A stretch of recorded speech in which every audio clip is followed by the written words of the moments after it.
Hozir soat 9dan 15 minut o'tibdi va men hozir ishga qarab ketyapman. 9:45 ofisga keldim. Xullas, hozir soat 5 bo'ldi. Men ingliz tilini sal orqaroqqa surdim. Keyin podkast ko'rdim, planlarimni to'g'riladim. Shu podkastdan ko'rayotganim tekstni oldim. Ya'ni mavzular oldim. Xullas shunaqa. Hozir plandagi bor narsalarni bajarishga harakat qilyapman. Soat 7dan 1 minut o'tdi. Va men uyda 7:30da bo'lishim kerak edi o'zi aslida. Hop, ertaroq uyga borish o'rniga syomkani bu yerda kakras kamera bor ekan. Kutib o'tirmadim ertani. Ertaga o'z syomka qilishim kerak edi. Bugun qilardim syomkani. Xullas, bitta proyektimda ikkita video kamlik qoldi-ku, o'sha video uchun ideya tayyor edi. Syomka qilishim kerak edi. Kuni faqat ertaga edi. Xullas shunaqa. Shuning uchun hozir 7:30da emas, sal kechroq borsam kerak. Plan bo'yicha sal kechikman. Tekst tuzishim kerak edi. Uni ham endi uyda o'tirib, sal boshqa bitta joyga qo'yib, keyin tuzaman. Hozir 7dan 40 minut o'tdi. 10 daqiqaga kech qolayotgan ekanman. Uyga keldim. Shunaqa. Endi hozir kechki ovqatni yeb, xullas bitta undan keyin g'oya tuzaman. Tekstni yozib chiqishim kerak.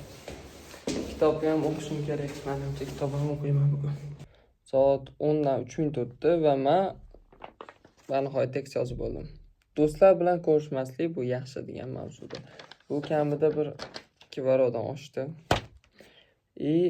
Undan tashqari hali miyamda ham bor.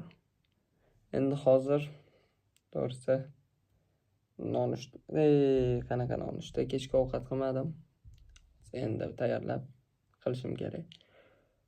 Soat 11dan o'tib uxlayman menimcha. Endi buni shanba kuni syomka qilaman. Shunaqa. Ertalab turolmayman 2 kundan beri. Sababi nimasi bo'ladi endi? Budilnik deb ayblaymiz. Eshitilmayaptimi?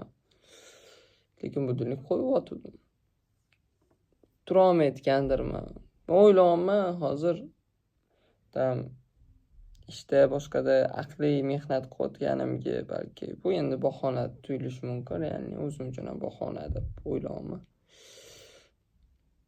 Agar bahona bo'lsa ham, aqliy mehnat qilayotganimga miyam charchab uyquga turolmayotgandirman deb o'ylayapman. Jismoniy mehnat bu odamning jismoniy tanusini nima desa bo'ladi? Charchatsa, aqliy mehnat bu insonni polniy hamma joyiga ta'sir qiladi, tushunasizlar. Shunaqa qisqa qilib aytadigan bo'lsam, bugungi kunimni mana shu videoda yopib olaman.